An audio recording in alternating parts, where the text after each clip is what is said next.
Joining us right now, ladies and gentlemen, a senior NFL insider and Michigan man, ladies and gentlemen, Adam Schefter.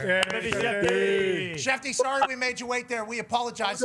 Let's talk about Danny Dimes, shall we? I didn't know what a fibula was. I had to obviously Google it, ask where it is. That feels like a pretty important one to somebody who's pretty mobile. Now, Danny Dimes, fractured fibula, what do we know? And what should we be expecting going forward? Well, I think it's a hairline fracture, and I think it compromises his lateral. You'll see that he has not been able to move laterally as much as he did earlier in the year, and they're not calling as many plays for him to run as they did earlier in the year, and it seems to be an issue in that regard. Obviously, he's full participant in practice. Obviously, he's going to play, but obviously he's not going to play the same way that he's been playing, and I think that has impacted their offense some. Yeah, it certainly has, and also it hurts very bad, this type of thing, so obviously the amount of mental toughness that he'll have to go through every single step. We shall watch as the journey to the AFC South Championship rolls on. Sauce Gardner, we lost him very early in the game. You know, I was actually with Tyrese Halliburton, recovering very well, by the way. I just showed a one-footed dunk last week. Tyrese Halliburton was in the suite. You know, watching the game, he's a big Colts fan, loves coming out. He saw the replay of this, and obviously he's going through an Achilles thing right now. He goes, hey, that looked like something, you know, he looked back there, that calf, something along those lines, immediately upon it happening, because that's kind of the MO of one of these things. It feels like somebody kicks you from the back, they say, and then he got carried off. Now, he's walking there, but when he was on the field, there was no pressure on his foot at all. So we were all very, very worried. What are we hearing with Sauce Gardner? Is obviously we were bummed out quick that we lost the number one out there.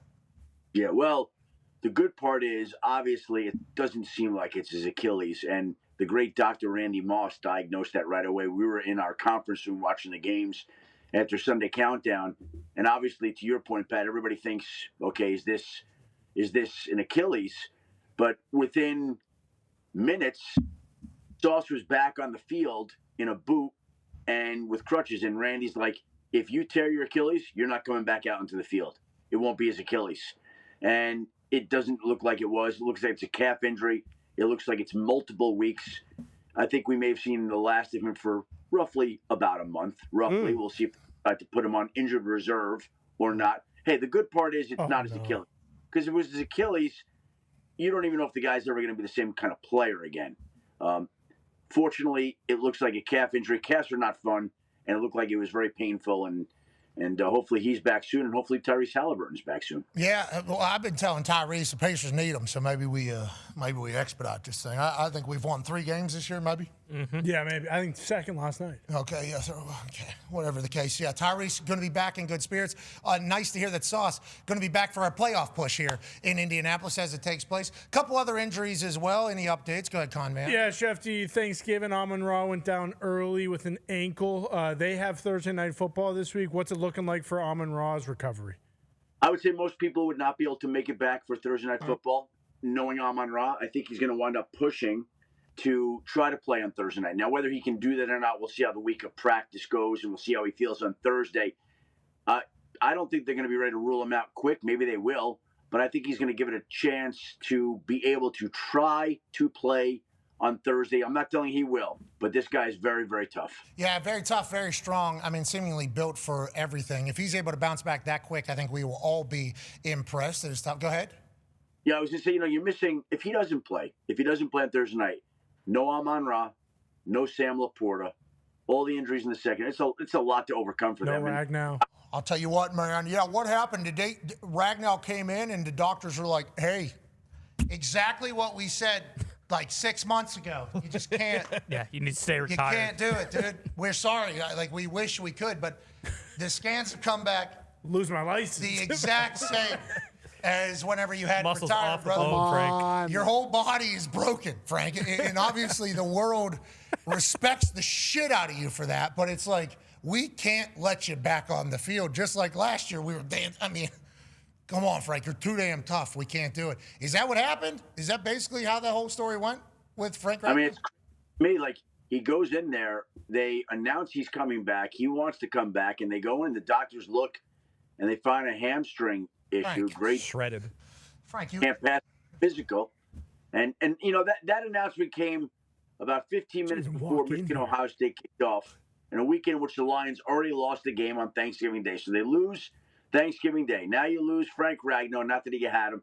I'm like, oh, I know how this Michigan-Ohio State game's going. 'Cause I can the whole weekend for Michigan, like that's how it's going for the state right now. I mean, I could have predicted that right away. It was cold up there, man. It was cold up there. Congrats to Ohio State getting a big-time win.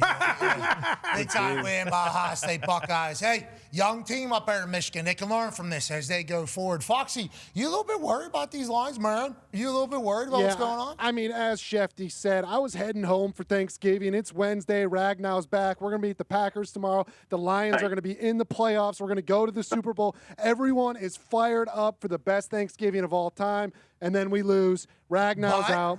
And I'm not a Michigan fan, but I know a lot of people that went to the Lions game on Thursday, spent their Thanksgiving at Ford Field, and also spent their Saturday at the Big House. One of the worst weekends of all time for those people. So, yeah, it's been pretty tough over here. Yeah, sorry to hear that about your holiday if that's how it went. But on that note, the people in Ohio are living nice. The people in Ohio were living very, very nice. And good luck to the Lions as they continue to do this. Okay, last big-time injury. We don't know if you're going to have any updates. Obviously, quick turnaround. Go ahead, Ty. Yeah, Schefter, anything on Justin Herbert? We heard he broke his left hand, and we just saw Rodgers, have a couple breaks in his left wrist, and he missed a week, obviously. The Chargers haven't said whether or not he's going to miss a game yet, but with their, playoff positioning, they obviously can't really afford for Herbert to miss any time. Have you heard anything on that?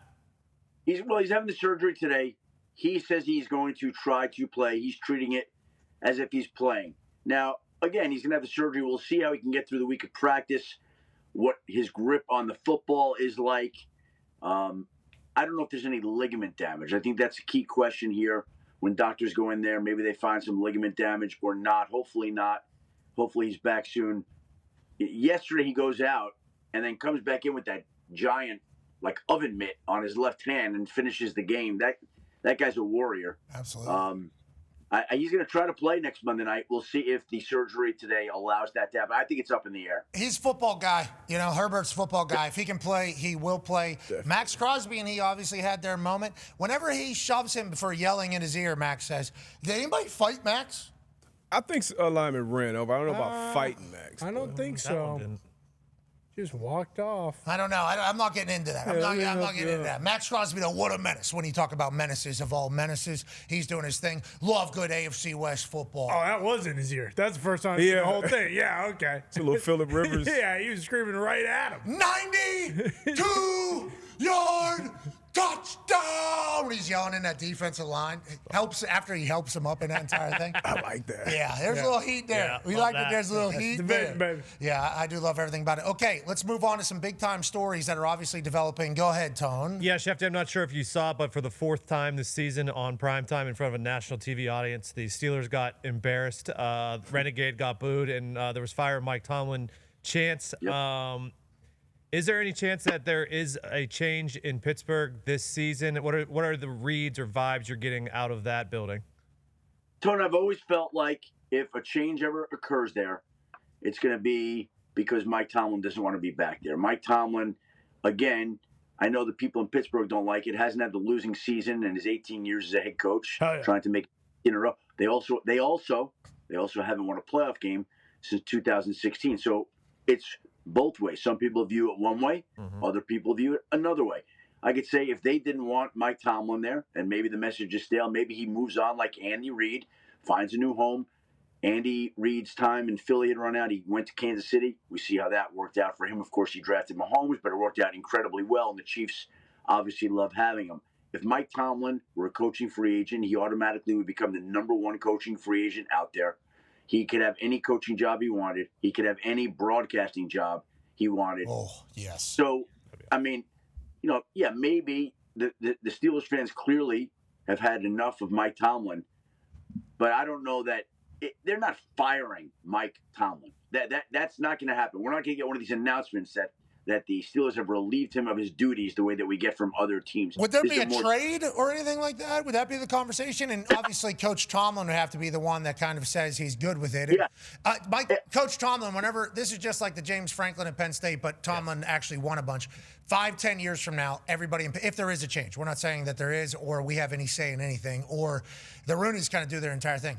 people will look back on Tomlin as super pot. Like, Tomlin will be remembered so. as absolute hero in Pittsburgh at some point. But I think the Pittsburgh people, like you mentioned, 18 years of winning season, they're like, we're done with that whole thing. We'll be excited to learn. Okay, we got to be quick here because we obviously pushed the first 15 too long. D-Butt has a question for you about another team that's thinking about change. Yeah, we'll stay in Pennsylvania with the Eagles. Obviously, defending Super Bowl champs, but it's been ugly. A couple games sliding on offense. Any changes coming at the offensive play caller with Kevin Patullo? He'll be out. They've said no, they're not doing that. Everybody wants changes there too. I think that Nick Sirianni probably has to get a little bit more involved in the offense. The offensive line's got to play better. There's probably a combination of factors, but Nick Sirianni said they're not planning to do anything like that, D-Butt. Okay, that's big news out of Philadelphia. Hopefully they're able to get rolling again.